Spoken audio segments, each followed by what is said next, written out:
وعلی آلک واصحابک یا نور اللہ۔ عزیز دوستو، میں یہ عرض کر رہا تھا کہ اللہ تعالیٰ نے نبی پاک علیہ السلام کے اخلاق کی تعریف کی ہے۔ ہمارے زمانے میں یہ رویہ ہو گیا ہے کہ اگر اخلاق کی، کردار کی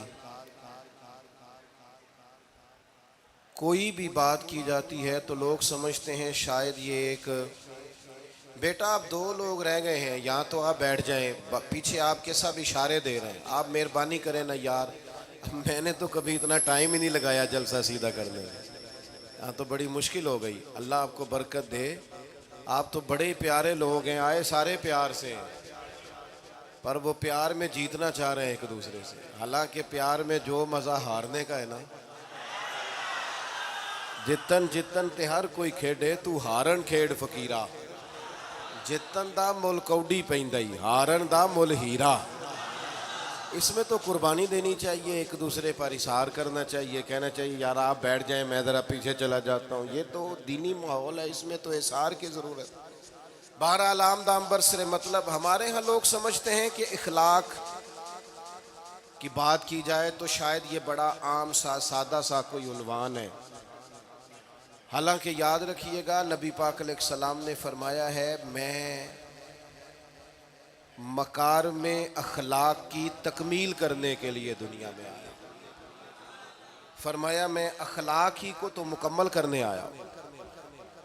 اور نبی پاک علیہ السلام نے اخلاقی رویوں پر بہت زیادہ زور دیا ہے۔ حضور علیہ السلام فرماتے ہیں کہ قیامت کے دن میرے سب سے زیادہ قریب وہ شخص ہوگا جس کا اخلاق زیادہ اچھا ہوگا۔ ہمارے ہاں لوگوں نے اخلاق کا معنی بھی اپنی مرضی کا کیا ہوا ہے، بعض لوگوں کا خیال ہے کہ صرف میٹھا بولنا ہی اخلاق ہے، حالانکہ میٹھا بولنا بھی اخلاق ہے، لیکن صرف میٹھا ہی بولنا اخلاق نہیں۔ میٹھا تو لوگ اپنے مطلب کے لیے بھی بولتے ہیں، میٹھا تو اس لیے بھی بولتے ہیں کہ مجھے اب کام پڑ گیا، اور بعض لوگوں کی ٹریننگ ہوتی ہے اس لیے وہ میٹھا بولتے ہیں۔ آپ کسی بہت بڑے شاپنگ مال پہ چلے جائیں تو وہاں جو سیلز مین ہوتے ہیں ان کی ٹریننگ ہوتی ہے کہ انہوں نے بولنا ہی میٹھا ہے، گاہک جتنی مرضی تلخی کرے وہ تلخ نہیں ہوتے، میٹھا بولتے ہیں۔ بعض لوگوں کی ٹریننگ ہوتی ہے امیر سے میٹھا بولتے ہیں، غریب سے میٹھا، تو یہ اخلاق نہیں، یہ تو انہوں نے کچھ دیر کے اپنے آپ کو سمجھایا ہے، قائل کیا۔ یاد رکھیے گا صرف میٹھا بولنا اخلاق نہیں بلکہ سچ بولنا اخلاق ہے۔ صبر، تحمل، بردباری، وفاداری اور بلند ترین اخلاق کا مالک وہ بندہ ہوتا ہے جو خوددار ہوتا ہے، کسی دنیا دار کے سامنے ہاتھ نہیں پھیلاتا، اللہ تعالیٰ نے جو اسے دیا ہوتا ہے اس پر راضی رہتا ہے، اس کے مزاج میں اس کی کو ذرا کم کر دیں جی، اس کے مزاج میں لالچ نہیں ہوتا، ہرس، ہوس، طمع، مفاد پرستی، یہ چیزیں جس آدمی کے مزاج میں نہیں ہوتی وہ شخص با اخلاق ہوتا ہے، اور بندے میں مروت ہو، وفاداری ہو، خلوص ہو، للہیت ہو تو بندہ با اخلاق ہے۔ میرے دوستو، جس طرح ہم اپنا مکان محنت کر کے تعمیر کرتے ہیں، اور تھوڑا سا بھی درزی اگر کپڑے میں فرق پیدا کر دیتا ہے تو ہمارے لیے مشکل ہوتا ہے پہننا، ہم محنت کر کے تعمیر کرتے ہیں لباس کی، ہم اپنے لیے تعمیر کرتے ہیں چیزوں کو کہ بالکل ٹھیک اور پرفیکٹ چیزیں ہونی چاہیے، اسی طرح ہمیں اپنے کردار کو بھی تعمیر کرنا پڑتا ہے، اس پر ہمیں محنت کرنی پڑتی ہے، جس چیز پر بھی محنت کی جاتی ہے وہ قیمتی ہو جاتی ہے۔ جب ہم تھوڑی محنت اپنے اخلاق پر بھی کریں گے نا، اپنے رویوں پر بھی کریں گے تو اس میں بھی بہتری آ جائے گی۔ اصل مسئلہ یہ ہوا ہے امت کے ساتھ کہ ہم نے یہ سمجھنا شروع کر دیا ہے آج کے دور میں کہ شاید لوگ صرف تقریر ہی سنیں گے، شاید لوگ صرف تصویر ہی دیکھیں گے، شاید لوگ صرف ہمارا آنا جانا، دبدبا، استقبال، پروٹوکول دیکھیں گے، حالانکہ یاد رکھنا سب سے زیادہ جو چیز تبلیغ کرتی ہے وہ انسان کا کردار ہوتا ہے، وہ اس کا اخلاق ہوتا ہے۔ بہت سارے بزرگ تو ایسے جو تقریریں کرتے ہی نہیں تھے۔ اعلیٰ حضرت بریلوی رحمۃ اللہ علیہ تو کبھی کبھار کوئی گفتگو کرتے تھے، تقریر ہوتی نہیں تھی، لیکن ان کے کردار کی خوشبو ایسی تھی جو پاس بیٹھتا تھا درد والا ہو جاتا تھا، جو قریب رہتا تھا اس میں خلوص آ جاتا تھا۔ آپ جو اٹھتے بیٹھتے چلتے پھرتے کہتے ہیں اسی سے پتہ چل جاتا ہے کردار کس طرح کا ہے۔ اس کے لیے آپ کو، اور ویسے بھی امام راضی رحمۃ اللہ علیہ سے کسی نے کہا تھا با اخلاق کون ہوتا ہے؟ فرمایا جسے نیکیاں کرنے میں تکلف نہ کرنا پڑے، نیکی بڑی آسانی سے اس سے سرزد ہو جائے، وہ بندہ اخلاق والا ہوتا ہے۔ آسانی سے نیکی کر لے، مشکل درپیش نہ ہو، بندہ با اخلاق ہوتا ہے۔ جب جب ہمارا اخلاق اور کردار اور لب و لہجہ اور اٹھنا بیٹھنا، آپ بڑی تعریفیں کریں گھر جا کے کہ میرے استاد بڑے قابل ہیں، آپ کہیں میں بہت عالی شان پیر صاحب کا مرید ہوں، کیا بات، لیکن خدا نہ کرے بیوی کو گالی دیں تو وہ اسی وقت کہہ دے گی یہ سکھایا تجھے تیرے پیر صاحب نے، یہ استاد صاحب سے سبق پڑھ کے آیا، یہ اس تنظیم کا آدمی ہے۔ وہ کبھی قبول نہیں کرے گی آپ کے استاد کو، آپ کے پیر صاحب کو، آپ کی تنظیم کو، کہے گی پتہ ہے مجھے کس پانی میں یہ سکھاتے ہیں تمہیں۔ جب تک اخلاقی رویہ بدل نہیں جاتا، آپ کہیں میں بڑی محافل کراتا ہوں، میں بہت بڑا آدمی ہوں اور میں بڑے دینی کام کرتا ہوں اور میں اپنے اوپر لیبل رکھتا ہوں، لیکن آپ کا دوستوں کے ساتھ اٹھنے بیٹھنے میں حلال حرام کی تمیز میں ہی کوئی خیال نہ ہو تو کوئی نہیں مانے گا آپ کی بات۔ ہمارے ہاں سنت شریعت کا بھی ہم نے اپنی مرضی کا نام رکھ لیا ہے نا۔ میں نے الحمدللہ زندگی میں داڑھی نہیں کٹوائی، مجھے کبھی خط بھی نہیں کرانا پڑا، شروع سے رکھی ہے، اور امامہ تو اب ایسے محسوس ہوتا ہے طبیعت کا حصہ بن گیا ہے۔ یہ عظیم سنتیں ہیں رسول پاک کی۔ میری طرح کے ایسے لوگ بھی پہن لے جو بالکل خوبصورت نہیں ہوتے تو داڑھی پگڑی سے وہ بھی کبھی کبھی اچھے لگنے لگ جاتے ہیں، لیکن صرف داڑھی اور پگڑی حضور کی سنت نہیں، یہ بھی آپ نے سچ غور کرنا ہے اس پر بھی۔ صرف دین کا لباس پہننا ہی حضور کا طریقہ نہیں، اخلاق اور کردار کو سمجھیں۔ حضور کی جو سنت سب سے پہلے لوگوں میں معروف ہوئی تھی، جس سے تعارف ہوا تھا، وہ تو صادق اور امین ہونا ہے۔ او بھائی سچ بولنا بھی تو حضور کی سنت ہے نا، دیانت دار رہنا بھی تو نبی پاک کا طریقہ ہے نا۔ آپ صرف ایک مخصوص لباس پہن لیں فقط اور باقی چیزوں سے آپ آزاد ہو جائیں گے، ہو سکتا، میں اکثر کہتا ہوں کہ مسواک لے کر دانت صاف کرنا بھی حضور کی سنت ہے اور دل صاف رکھنا بھی حضور کی سنت ہے۔ صرف مسواک والی سنت پہ غور ہے، ترمذی میں حدیث ہے، حضور علیہ السلام نے فرمایا اے انس ہے میرے بیٹے، تم سے ہو سکے تو صبح اس حال میں کرنا کہ تمہارے دل میں کسی کا بغض نہ ہو، اور حضور فرمانے لگے یہ میری سنت ہے۔ صبح اٹھتے ہی پہلے دل کو ٹٹولنا، اس میں کسی کے لیے عداوت نہ۔ اخلاقی رویوں پر توجہ دینے کی ضرورت۔ ہم میں سے نا بہت سارے لوگوں کی شان ہوتی ہے، پیر صاحب کی، علامہ صاحب کی، استاد ہوں، میں ٹیچر ہوں، میں پڑھا لکھا ہوں، میں مالدار ہوں، میں گھر کا بڑا ہوں۔ ہم خود بخود اپنی کوئی نہ کوئی شان بنا لیتے ہیں، کوئی آپ کی کسی نسبت سے عزت کرے تو اچھی بات، ہم خود بخود اپنی کوئی شان بنا لیتے ہیں، پھر ہم عزت کا مطالبہ کرتے ہیں۔ نتیجہ کیا نکلتا ہے؟ نتیجہ یہ نکلتا ہے جہاں ہمیں احترام کرنا چاہیے وہاں بھی ہم احترام کر نہیں پاتے۔ وہ میرے دوستو یاد رکھو، سیدہ عائشہ صدیقہ رضی اللہ تعالیٰ عنہ فرماتی ہیں نبی پاک علیہ السلام جتنی دیر گھر رہتے تھے نا، گھر کا کوئی نہ کوئی کام ہی کرتے رہتے تھے۔ کوئی حرج والی بات ہے اگر آپ ہر مطلب گھر میں جا کے بیٹھ کے اتنا لمبا سفر طے کر کے آئے لیکن اندر جا کے بیٹھتے ہی کہا پانی کا گلاس لاؤ، بھئی آپ بھی تو لے سکتے ہیں، کوئی حرج والی بات ہے؟ یہ باتیں کرنے کرانے کی ہیں کہ خود سے کام کر لینا سنت ہے؟ آپ نے 2 منٹ لگائے ہیں اور آپ نے کسی پر روب ڈال کے آپ فارغ ہو گئے۔ اخلاقی رویوں میں سب سے زیادہ ضروری تو دوسرے کا احساس کرنا ہوتا ہے۔ اخلاقی رویوں میں سب سے زیادہ حاجت تو دوسرے کی تکلیف اور شدت کا احساس کرنے کی ہوتی. میرے صاحب فرمایا کرتے تھے 10 منٹ کیوں انتظار کراتے ہو لوگوں کو؟ تم نے ممبر پہ کہا تھا میں 2:15 بجے جماعت کراؤں گا، 2:16 کیسے ہوئے؟ تمہیں اس کا پاس ہونا چاہیے تھا، تمہیں خیال ہونا چاہیے تھا کسی شخص کو کسی وجہ سے کوئی تکلیف، کوئی کسی اذیت کا شکار کیوں ہو، کوئی پریشان. میں اب تو الحمدللہ آپ اتنی بڑی تعداد میں آ گئے کہ جگہ آپ کے لیے مشکل ہو گئی، ورنہ شروع میں جب میں محافل کا ٹائم دیتا تھا تو میں وقت پہ چلا جاتا تھا. اگر کسی سے کہا ہے نا کہ 6 بجے آئیں گے تو 6 بجے چلے گئے. وہ کئی والی گھر والے پوچھتے سن تسی آ بھی گئے ہو، تو میں کہندا سی سانو تسی ویلے ہیں سمجھ لو. ہمارا مزاج نہیں ہے نا جی. بلکہ ایک تقریب میں مجھے دعوت دی گئی تو اس پہ لکھا تھا 6 بجے، تو میں وہاں پہنچا تو میزبان بھی نہیں آئے تھے. مجھے بتائیں شادی کا کارڈ سارا خاندان بیٹھ کے لکھتا ہے نا، روانگی برات 1 بجے، 1 بجے جاتی ہے برات، مشترکہ جھوٹ بولا سارے خاندان نے. یہ رونے کی بات ہے، ہنسنے کی تھوڑی ہے.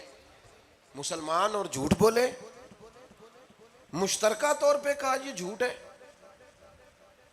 محفل ہوگی بعد از نماز عشاء، تو ختم کب ہوگی یہ بھی تو بتائیں. آپ نے قوم کو تو ایک شخص کا بتایا تھا کہ فلاں صاحب خطاب کریں گے، یہ مقامی قومی عالمی شہرت یافتہ، یہ کہاں سے آ گئے؟ کیوں تکلیف دی گئی؟ بلکہ ہم نے تو منصوبہ بندی کی ہے کہ لوگ ہمارے جلسوں میں نہ آئیں. ستائے اتنا ہے، ایک جگہ پہ میں حاضر تھا تو 1:30 بجے مجھے مائک دے رہے تھے. اب تو میں جاتا نہیں ہوں، رات کو چھوڑ دیا ہے. 1 بجے رات کو مائک دے رہے ہیں تو نقیب بیچارہ رٹی رٹائی بات کر رہا ہے، کہتا ہے بلا تاخیر. میں نے کہا ابھی بھی بلا تاخیر ہے، کر لو تھوڑی تاخیر. خدا کے بندو ختم کرو، آدھے گھنٹے میں مسئلے کی سمجھ آ جاتی ہے. ایک پیغام دو، بات ختم ہو گئی. اتنا الجھاؤ اور اتنا بات کو کھینچنے کا معنی کیا؟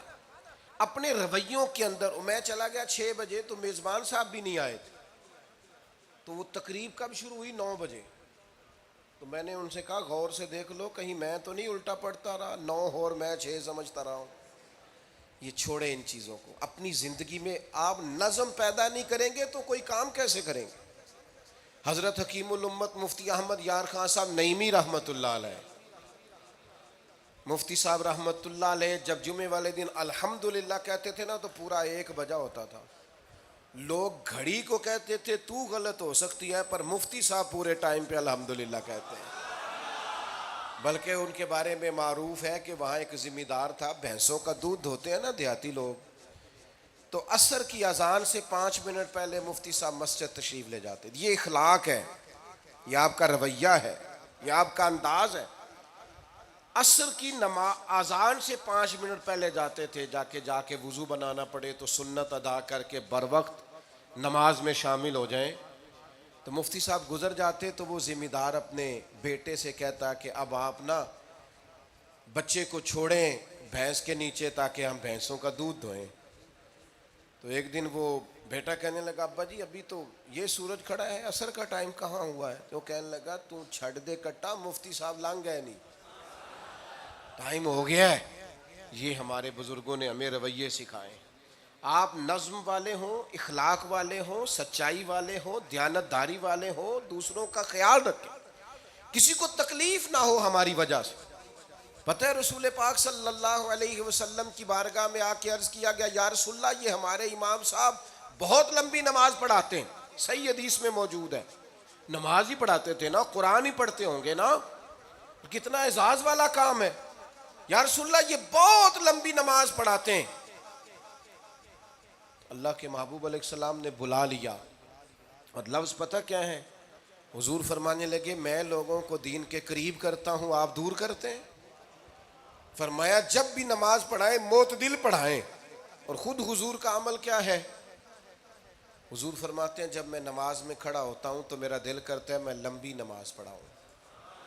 ہمارا جب کسی شے کو دل کرے تو ہم چھوڑتے ہیں، میرا دل کرتا ہے میں لمبی نماز پڑھاؤں.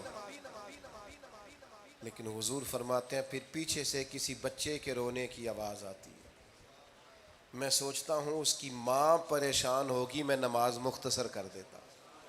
اور میرے بھائیوں نماز میں بھی لوگوں کا احساس، ہماری طبیعت ہی نہیں رہی. کوئی آدمی ہارن دے رہا ہے پیچھے سے اور سامنے گاڑی میں دو بندے کھڑے، گاڑی مین روڈ پہ کھڑے کر کے باتیں کر رہے ہیں، اور وہ ہارن بجا رہا ہے تو کہتے ہو ٹھہر جا، آگ بجھانی ہے جا کے. ایک تو آپ نے اتنا ظلم کیا کہ آپ نے روڈ بند کیا، اور دوسرا اخلاقی رویہ یہ ہے.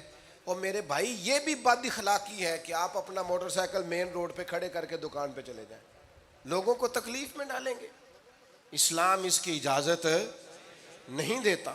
رستوں کے نشان مٹانے والے کو نبی پاک نے تنبیہ فرمائی. کسی کو تکلیف ہو، اذیت ہو، اور بعض لوگ سمجھتے ہیں کہ میں نے پریشر میں رکھی ہوئی ہے دنیا، ڈرتے ہیں لوگ مجھ سے. جو ڈر کے عزت کرتا ہے وہ خوف کھاتا ہے، اور جو محبت سے تجھے سلوٹ کرتا ہے وہ تیرا احترام کرتا ہے. بعض لوگ کسی کے شر سے بچنے کے لیے بھی اسے سلام کرتے ہیں، وہ عزت نہیں ہوتی، وہ عزت نہیں ہوتی کہ یہ تو رٹا ڈال دے گا. اپنے اخلاقی رویے ہمیں اللہ کے محبوب سے سیکھنے، حضور سے خیرات لینی ہے اخلاق اسما. ہم نے اپنے آپ کو سمجھنا ہے، ہم نے اپنے مزاجوں میں تبدیلی پیدا کرنی ہے، بالخصوص بزرگوں کے معاملے میں، بڑوں کے معاملے میں. جیسے جیسے انسان ضعیف ہوتا جاتا ہے نا، حساس ہوتا جاتا ہے، اسے باتیں تکلیف دینے لگتی ہیں. وہ ایک بوڑھی اماں ایک دفعہ مجھے کہنے لگی کہ آپ میرے بچوں سے کہہ دیں خرچہ پامیں تھوڑا دین کرن، میرے نال بولن صحیح کرن. وہ جب اپنی بیویوں کے سامنے میرے ساتھ تھوڑا والیوم اونچا کر کے بات کرتے ہیں آواز کا تو مجھے تکلیف ہوتی ہے. اپنا رویہ، لہجہ، اس پر غور ہو. جوانی میں ہی تو برداشت کرنا ہوتا ہے. اپنے مزاج کو کبھی بکھرنے اور ٹوٹنے نہ دیں. اور سب سے زیادہ بندے کا پتہ ہی تب چلتا ہے جب کوئی اسے پورا غصہ دلائے، جو پھر کنٹرول کرے، وہی تو کمال آدمی ہوتا ہے. آ کے کہا گیا تھا نا نبی پاک علیہ السلام کو کہ یا رسول اللہ وہ معاذ اللہ ان لفظوں کے ساتھ تانا و تشنیع کرتے ہیں، نقل کفر کفر نہ باشد. تو حضور فرمانے لگے وہ پتہ نہیں کس کی باتیں کرتے ہیں، مجھے تو اللہ نے محمد بنا کے بھیجا ہے. میں تو محمد ہوں، اور محمد ہوتا ہی وہ ہے جس کی تعریفیں ہوں. وہ پتہ نہیں کس کی باتیں کر رہے ہیں، چھوڑو. وہ پتہ نہیں اس کی بات کر رہے ہوں گے جس کا وہ معاذ اللہ نام بگاڑتے ہیں. میرے عزیز تھوڑا سا برداشت، اور آپ جملوں سے غور کریں، کسی کے لہجے سے غور کریں کہ وہ بندہ کہیں تکلیف میں تو نہیں، آزمائش میں تو نہیں. میں پہلے مختصر تقریر کرنا چاہ رہا تھا، اب آپ لوگوں نے اور مختصر کرا دیا مجھ سے، تو میں بس بات کو سمیٹنے لگا ہوں، آپ غور فرمائیں گے. ایک دن نبی پاک علیہ السلام نے سید عائشہ صدیقہ رضی اللہ تعالیٰ عنہ سے فرمایا. حضور فرمانے لگے عائشہ جب آپ مجھ سے خوش ہوتی ہیں تب بھی مجھے پتہ چل جاتا ہے، اور جب آپ کے دل میں کوئی بات ہوتی ہے تب بھی پتہ چل جاتا ہے. تو سیدہ پاک عرض کرنے لگی حضور مجھے میری ماں روئے، میں اور آپ سے ناراض. تو کریم فرمانے لگے بتاؤں پھر؟ یا رسول اللہ فرمائیے. حضور فرمانے لگے عائشہ آپ کبھی کبھی قسم اٹھاتی ہیں؟ یا رسول اللہ اٹھاتی ہوں. فرمایا جب آپ خوش ہوتی ہیں تو کہتی ہیں مجھے رب محمد کی قسم، اور جب دل میں کوئی بات ہوتی ہے پھر کہتی ہو جناب ابراہیم خلیل کے رب کی قسم. پھر حضرت ابراہیم کی نسبت سے قسم اٹھاتی ہو. تو جناب عائشہ کہتی ہیں حضور کی بات سن کے جو میرا حال تھا میں بتا نہیں سکتی. یا رسول اللہ آپ اتنا خیال کرتے ہیں؟ یہاں تک خیال فرماتے ہیں کوئی کیا بول رہا ہے؟ کہتی میں نے فوراً عرض کی کہ یا رسول اللہ مجھے رب محمد کی قسم ہو، میری زبان سے نام ہی جاتا ہے، میرے دل میں آپ ہر وقت موجود رہتے ہیں. دل میں آپ احساس پیدا کریں گے، آپ تھوڑا سا غور کریں، آپ کسی کی تکلیف کے بارے میں حساس ہوں گے. میرے بھائی پتہ کیا ہوتا ہے، 2 منٹ کا غصہ ہوتا ہے ہمارا، اور کئی دفعہ عمر بھر کا پچھتاوا چھوڑ جاتا ہے. ہمیں احساس ہوتا ہے ہم سے غلطی ہو گئی، ہمیں خیال ہوتا ہے کہ یہ لفظ مجھے کہنے نہیں چاہیے تھے، پر ہم سے سرزد ہو جاتے۔ میں ذاتی طور پہ آپ سے ایک بات عرض کروں، یہ میں ابھی آیا ہوں نا تو دوست پکڑتے ہیں، دوڑتے ہیں، خیر اب فرق بھی ہے پکڑنے والے میں، پہلے دعا لینے والے ہوتے تھے، اب سارے فوٹو لینے والے ہوتے ہیں، یہ بھی مسئلہ ہے۔ اور بعض لوگوں کو فوٹو چاہیے ہوتی ہے، باقی جو ہوتا ہے ہو جائے، اس سے غرض نہیں ہوتی۔ میں نے بہت ساری جگہوں پہ جانا چھوڑ دیا ہے، اس کی وجہ یہ ہے کہ میری وجہ سے لوگوں کو تکلیف ہوتی ہے۔ اب میں یہاں موجود ہوں، یہاں سے مجھے آگے بڑھنا ہے، اب جہاں مجھے آگے جانا ہے وہ مجھے اس بات کی اجازت نہیں دے رہی چیز جہاں مجھے پہنچنا ہے کہ میں رکوں اور ایک ایک آدمی سے ملوں۔ جہاں ہمیں کہیں اور جانا ہوتا ہے وہ یہ تو پوچھتے ہی نہیں کہ آپ نکلے ہیں کہ نہیں نکلے، وہ تو کہتے ہیں کتنے پہنچے ہو۔ اب اتنی گنجائش نہیں ہوتی، لوگ آ رہے ہوتے ہیں۔ میں داتا صاحب رحمۃ اللہ علیہ چلا گیا حاضری دینے کے لیے، اس قدر دوڑ دھوپ ہوئی، لوگ اس طرح بھاگے، ظاہر ہے کچھ قرآن مجید پڑھ رہے ہوں گے، کچھ عبادت کر رہے ہوں گے۔ کئی دنوں تک میری طبیعت پہ بوجھ بنا رہا کہ تیری وجہ سے لوگوں کو تکلیف۔ بہت ساری جگہوں پہ نہیں جاتا، سائیڈ پہ ہو جاتا ہوں۔ کیوں؟ تکلیف ہوتی ہے لوگوں کو، پریشانی ہوتی ہے۔ ہمارا یہ تو مزاج ہے نہیں الا ماشاء اللہ کہ ہم کسی معاملے میں حالات کی نزاکت کو بھی سمجھیں گے، لیکن وہ چیزیں بوجھ بن جاتی ہیں بعض اوقات، اور یہ بوجھ ہمیں لینا چاہیے۔ ایک ہے کہ ہم لذت کشید کریں کہ دیکھا لوگ کیسے بھاگ رہے ہیں، اوہ ہو کیا بات، یہ نفس کے لیے تسکین ہے پر تھوڑی دیر کی۔ اخلاقی رویہ یہ نہیں ہے، اخلاقی رویہ یہ میں نے ان دو کام ہو جائے، لوگوں کو تکلیف ہوتی ہے، بعض بزرگ اپنا آپ سمیٹ بھی نہیں پاتے بیچارے اور اذیت میں آ جاتے ہیں۔ تو میرے عزیز کچھ تھوڑا سا ہمیں اس بات کا بڑے مجموع میں آنے جانے میں بھی خیال رکھنا چاہیے کہ یار آپ گزر جائیں ذرا پیار سے، پہلے میں ہمت ور رکھتا ہوں، میں تھوڑی دیر کے بعد آ جاؤں۔ لیکن وہ ہمارے ہاں بس میں چڑھنا ہو، کسی اجتماع سے نکلنا ہو، جانے ہمیں کیا ہو جاتا ہے۔ اور پروٹوکول والوں کو بھی چاہیے کہ تھوڑی دیر کے لیے پروٹوکول چھوڑ دیں، وہ بھی ذرا سادگی سے ہو جائیں، کچھ فرق پڑتا۔ جب تک ہم یہ احساس پیدا نہیں کرتے ہمارا اخلاق درست ہو سکتا، اپنے اندر بالخصوص اور تھوڑی دیر کا غصہ ہوگا آپ کا، پچھتاوا چھوڑ جائے گا۔ اس غصے کو چھوڑ ہی دیں تھوڑی دیر کے لیے، 2 منٹ کے لیے چھوڑ دیں، کوئی سخت بات ہی کرے گا نا، برداشت کریں۔ حضرت عمر بن عبدالعزیز گزر رہے تھے، رات کا وقت تھا، لکڑی کے جوتے پہنے ہوئے تھے، کھڑاؤں جن کو کہتے ہیں۔ ایک بزرگ فٹ پاتھ پہ سوئے ہوئے تھے، جناب عمر بن عبدالعزیز کا پیر آ گیا، بابا جی کے پیر۔ کیا کہتے ہیں اس طرح کا معاملہ ہو تو لوگ؟ اندھے ہو، یہی کہتے ہیں نا، ٹکر ہو جائے اچانک تو کہتے ہیں اندھے ہو۔ اس بندے نے بھی کہا فوراً اٹھتے ہی، اندھے ہیں آپ، میرا پیر دبا دیا ہے۔ بڑا سخت موقع ہے، بادشاہ وقت، امیر المومنین اور امت کے صالحین کے امام حضرت عمر بن عبدالعزیز اندھے ہیں، تو یہی موقع ہے، یہاں تو آپ اینٹ کا جواب پتھر سے دے لیں، یہاں پھر آپ ذرا چپ کر جائیں اور اس کوڑے گھونٹ کو 1 منٹ کے لیے پی کے دیکھیں، پھر اس کی شفا کتنی ہے۔ حضرت عمر بن عبدالعزیز ہنس پڑے، فرمانے لگے نہیں بزرگو، اندھا نہیں ہوں، مجھے نظر آتا ہے۔ وہ جو 7 سپاہی تھے نا، یہ کیتلی چائے سے زیادہ گرم ہوتی ہے ہمیشہ، انہوں نے تلواریں نکال دی۔ آپ نے فرمایا تمہیں کیا ہوا؟ حضور اس بے ادب نے آپ کو اندھا کہا ہے۔ فرمانے لگے نہیں کہا۔ کہا جناب کہا ہے؟ فرمایا نہیں کہا۔ میں کہا ہے جناب نہیں کہا۔ تو آپ فرمانے لگے بابا جی آپ سے بات کر رہے تھے مجھ سے کر رہے تھے؟ کہا جی آپ سے ہی بات کر رہے تھے۔ تو فرمانے لگے انہوں نے مجھے اندھا نہیں کہا، انہوں نے تو ایک سوال پوچھا ہے۔ ہاں ہاں، جتن جتن ہر کوئی کھیڈے تو ہارن کھیڈ فقیرا، اوے جتن دا مل کوڈی پیندائی ہارن دا مل ہیرا۔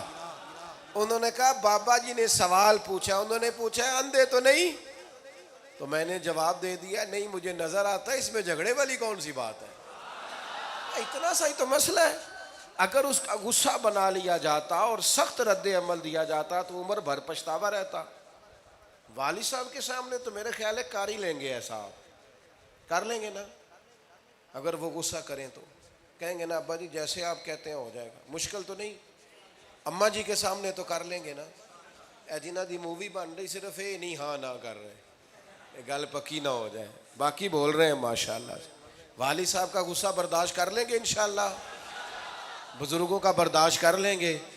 سید صاحب ہیں، عالم ہیں، کوئی بزرگ ہیں، اگر کبھی کسی وقت سمجھانے کے لیے کوئی تنبیہ کر دیں تو قبول کر لیں گے انشاءاللہ. نوجوانوں سے کہتا ہوں اگر جوانی اللہ نے عطا کیا تو پھر حوصلہ بھی ہونا چاہیے.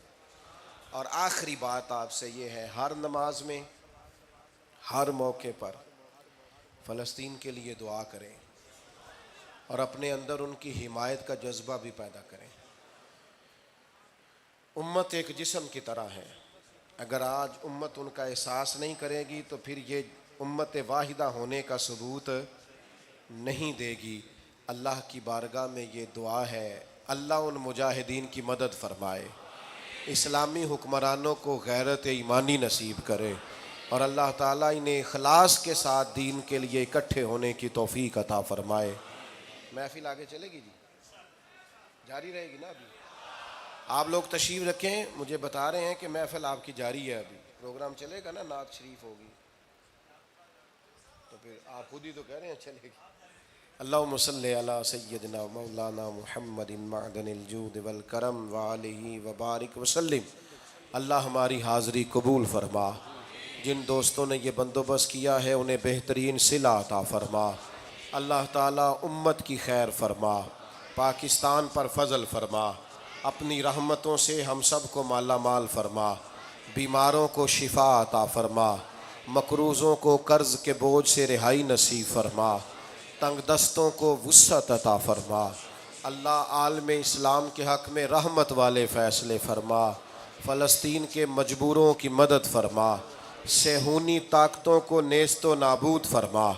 اللہ تعالیٰ دنیا ہو یا آخرت ہو ہماری پردہ پوشی فرما، ہمارے حال پہ رحم فرما، ہم سے درگزر فرما، علم نافع عمل صالح کی توفیق عطا فرما، سجدوں کا ذوق اور عبادتوں کا شوق عطا فرما، تلاوتوں کی لذت عطا فرما، اپنی رحمت اور اپنا فضل نصیب فرما. رب اغفر وارحم وانت خیر الراحمین. وصلی اللہ تعالی علی حبیبہ سیدنا و مولانا محمد.